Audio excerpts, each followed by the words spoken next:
Ma quello balla da poco, come può fare il maestro di ballo? Il punto è che il tempo non è la misura della competenza di un insegnante.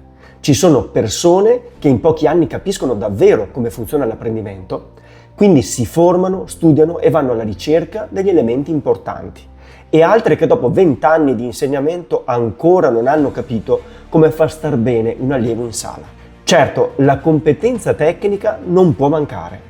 Ma essere un bravo insegnante non significa solo saper ballare bene, significa saper trasmettere una passione, capire i problemi degli allievi e farli migliorare divertendosi. Nella mia scuola, quando scegliamo chi insegna, guardiamo questo: la capacità di comunicare, la passione e il desiderio sincero di far crescere chi si affida a noi. Il resto, l'esperienza, le coppe, le medaglie, gli anni, contano, ma non bastano. Perché alla fine quello che fa la differenza in un insegnante non è da quanto balla, ma quanto è capace di far ballare gli altri.